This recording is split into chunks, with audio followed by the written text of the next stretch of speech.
and I am buying for Kentucky. They're playing with passion. They're competing, and 5 of their next 9 games are at home. They're going to make a run in the SEC. I am buying Kentucky with the wins over Vanderbilt this week against Tennessee. They played well at Florida, lost in overtime, but the most important thing is they've got 12 games left. If they go 9-3, that makes them 10-3, their last 13 games going into the SEC Conference Tournament. I thought this was about their NCAA chances. I'm selling. I don't think they're going to be able to make it into the NCAA tournament, even though they're playing so much better. And I know one thing, O.J. Mayo won't buy him because he doesn't have any money left.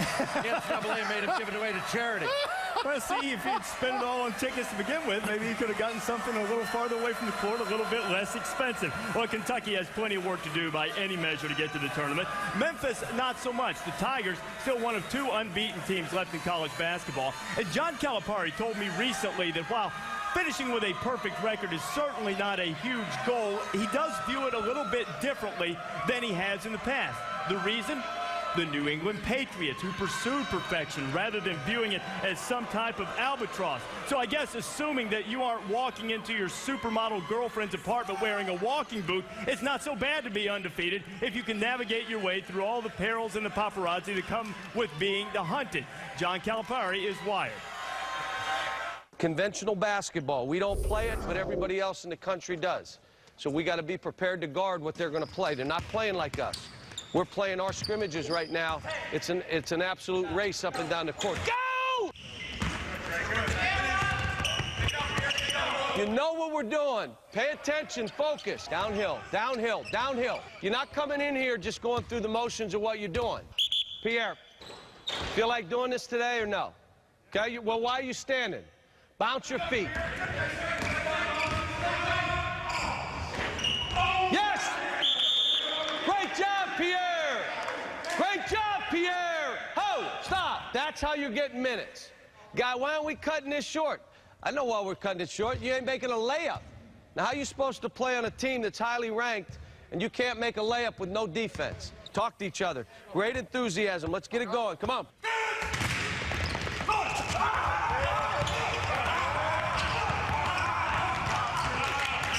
There ain't no one feeling sorry for you. You either here enthused about what you're doing. Man, he looks sad. Got to be a lot of sad teams. It shouldn't be us. Should not be us. We should have a bunch of enthused dudes here now. Bunch of enthused dudes, and why not? Memphis 18-0, just like the New England Patriots. Both have a key newcomer, both winning their games by about 20, and the head coaches have also been very successful with their current team. Memphis, Kansas, the only 2 undefeated teams left. And it's getting late January, and I'm just about ready to hear you say, whether I agree or not, they need a loss. They need a loss. What about going undefeated? Do they need a loss, and why? As a coach, you never say you need a loss. But when you know you got a Derrick Rose, and what this guy has done for this program is beat a leader with the ball. He's had some great big games. He also puts them in a position where they can go out and make transition happen. He had 24 points against UConn. He had 10 rebounds against Southern Cal. He had 6 assists and 18 points against Georgetown. This is why they lost the last 2 years when you look at the UCLA Final 8 game and the Ohio State Final 8 game. I say as a head coach, there's too much pressure. Yeah, the fans want it, the media want it. Let's go undefeated. No, I want to win a national championship, and I feel sooner or later that loss is a wake-up call. If you want to win a national championship, you got to go undefeated in March. You know, once you get to the postseason, you got to go 6-0. So having a goal of being undefeated during the regular season is not a bad thing, as long as you can separate the two. I think they're trying to embrace it. I don't think it's a bad thing, but that shouldn't be the only goal. They've got to get better as a team every day, and if they keep that as their goal, they'll be fine. I agree with you, Jay. It should be a goal, but I don't think it should be the goal. And talking about a team that needs a loss, I don't think North Carolina needed a loss to Maryland to say, okay, I need defense. We should start to listen to Coach Williams. It's about winning all the games that you can win. In Memphis and Carolina and Kansas, all those teams want to do the same thing. But you always say it. Every year you start saying they need a loss to refocus. When you're watching a team, what do you see that tips you off that makes you think that they're not locked in?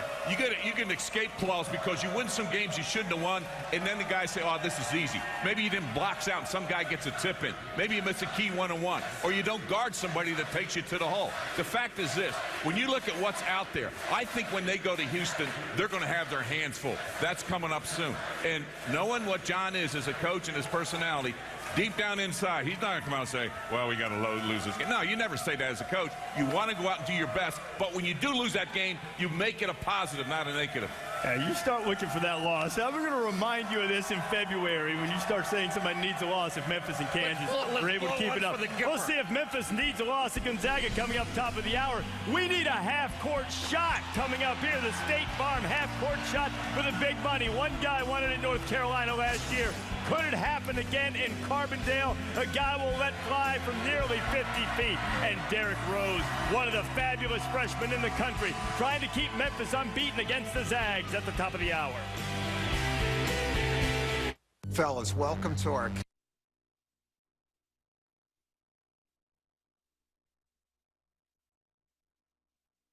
today at 3 Eastern, live on ABC.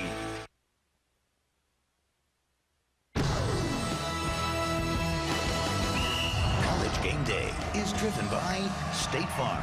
Great service, great rates. It's all here. Nobody takes care of you like State Farm. And in part by Pontiac, the official performance machines of the NCAA. Back in Carbondale, College Game Day working our way toward Memphis and Gonzaga. Let's go on the floor. There's Jeremy Pargo.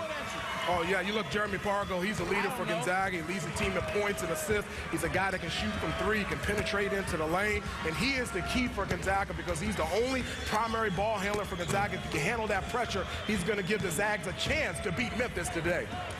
And everybody talks about Derrick Rose, and rightfully so, because Rose is a great player, but this is Memphis's best player right here, Chris Douglas Roberts. He runs the floor, he guards, he can shoot it from the perimeter, and he really attacks off the bounce and gets to the rim. The best player the Tigers have, Chris Douglas Roberts. If Gonzaga has any chance to win today, it comes down to this guy, Josh Heifeld. Why? He's got to play with consistency against Joey Dorsey, who's going to really be physical inside. But against San Diego, only had 7 points, 6 rebounds, 1 for 6, and in foul trouble only played 18 minutes. He can't do that today against Memphis. And Heifeld didn't play when these two met last year on ESPNU Hot Ticket, brought to you by Buffalo Wild Wings. Look at what the Zags have been able to do away from home against top 5 teams. Very few can claim a winning record in those circumstances, and Gonzaga is 4-3. Sometimes to do that, you have to hit shots from the perimeter. It is time for the State Farm half-court shot. The shot is worth $17,500 on behalf of the 17,500 State Farm agents in the U.S. and Canada. If our shooter, Daniel Balkert, makes the shot, $10 grand to Southern Illinois, $7,500 to Daniel himself. If he misses, $1,000 to Southern Illinois, courtesy of State Farm. Handing the ball off, Hugh Fraley, a high school teammate of Doug Collins, will get the assist. Daniel, let it go, baby. Drain it for the cash. Let's shoot. You're going to have a shot clock violation. Let's go. It's on its way. Just a little bit right. $1,000 in the General Scholarship Fund, courtesy of State Farm, in our $17,500 State Farm half-court shot. Time for a Pontiac game changer today, Hubert. Yeah, me first. Wesley Johnson of Iowa State. He was Big 12 Player of the Week, averaging 22 points, 7 rebounds. He's 6'7" guard that can defend, rebound, put the ball on the floor. He can post up smaller defenders, and he can knock it down from three-point range. I'm going with Joe Alexander for West Virginia. He's played some big games. He's averaged about 16 a game, but he's been struggling. He's been hurt. His last 3 games, he's 8 for 26. But if he challenges Roy Hibbert, this is how they can pull off this upset against Georgetown today in Morgantown. I'm going with Stephen Curry from Davidson. They're playing at the College of Charleston today. 31 points per game over his last 3. He is fearless.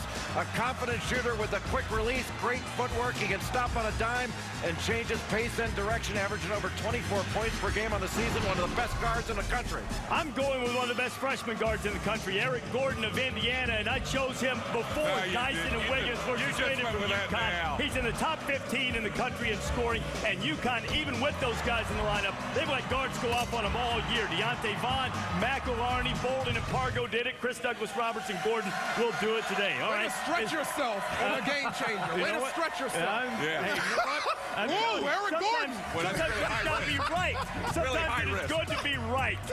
On ESPN.com, Sports Station poll question, which bonus game do you want picked later in the show? Over 44% of you saying it should be Texas and Texas Tech.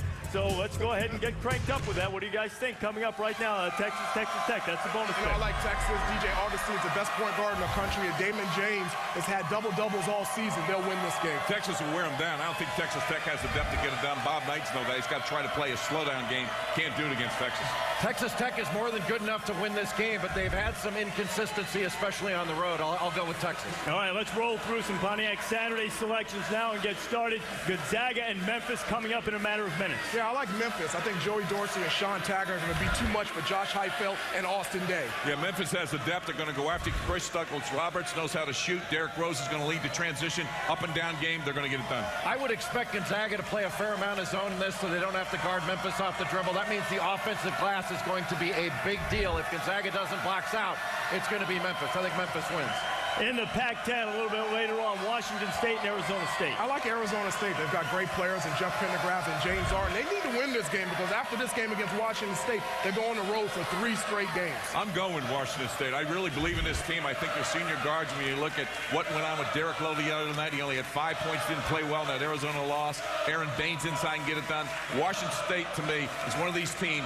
Yes, the conference games are important, but they're going to show up in March. Arizona State is an excellent zone defensive team, and I think because of the experience, especially of the guards of Washington State, that's going to be the difference. Wazoo cannot have an 0-for-2 road trip. They've got to win this game, Washington State. All right, what about UConn and Indiana? I had UConn now, changed back to Indiana with the suspensions, but you're right, Jay. DJ White has been terrific all year. Yeah, this will be the challenge. DJ White has really got up.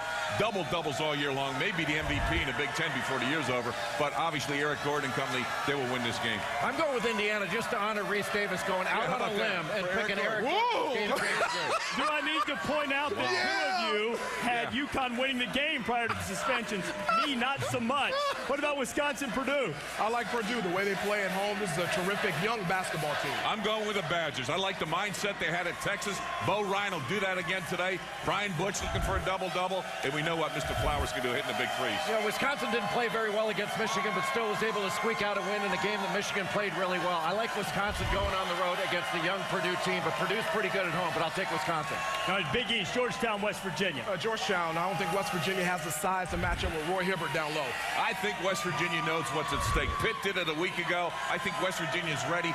Joe Alexander has got to show up and play. He's got to be consistent by scoring those midway jump shots to pull Hibbert out of that lane. They have to shoot it well from 3. The last 6 times they played Georgetown, West Virginia hasn't cracked 70. I'm going to go with Georgetown on the road. I know who you're picking here. I'm not picking Notre Dame for the rest of the year. Nova! I know who you're picking, too. Go ahead. I'll take Villanova. Go with the Irish. Just to balance out Digger. Give me a road win, Mike, will you? One team unbeaten in SEC play right now. It's Mississippi State. Ole Miss rolling in there. I love Mississippi State. Jamon Gordon, Jarvis Bernardo. I don't know how Ole Miss is going to score it down low. I'm going with Ole Miss. I think Andy Kennedy has this team playing very, very well. One of the surprise teams, not just in the SEC West, but one of the surprise teams in the nation.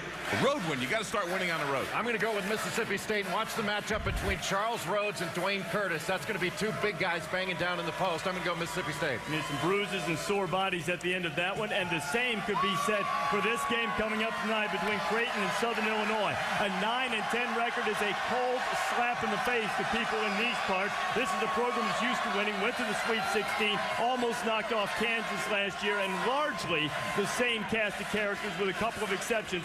They need to get things turned around tonight against Creighton, an arch rival. They've won 55 of the last 56 against Valley opponents in this building. Creighton comes in, a little bit better record, great shooters. Who do you have tonight, Southern Illinois or Creighton? I've got the Salukis. I mean, this is one of the best defensive teams in the country, and they've only lost 1 game here at home against Butler. They got to guard the threes. How about the Drake game with Creighton the other night? 21 for 64. Guard the threes. Salukis win. They're at home. They want to get it done. They know what's at stake. They're still live for the conference. That is embarrassing, you guys kissing up to the home crowd like this. I'm ashamed of you. I'm ashamed of you. I'm going with Southern Illinois. I think Southern Illinois is an upset team right now. They are mad, and they know how to protect their home court. Creighton hasn't won here since 2001. You have to go with Southern Illinois. And they're more physical. We're going to play a physical game tonight. I don't think Creighton can play a physical game. More That's the key to this game. He's kissing up again. No. And the record is maintained. Digger has still yet to pick a road team in our college game day, and he sticks with the Salukis tonight. We're back at 8 o'clock Eastern Time tonight. Another edition of College Game Day, leading right into this Missouri Valley showdown between Southern Illinois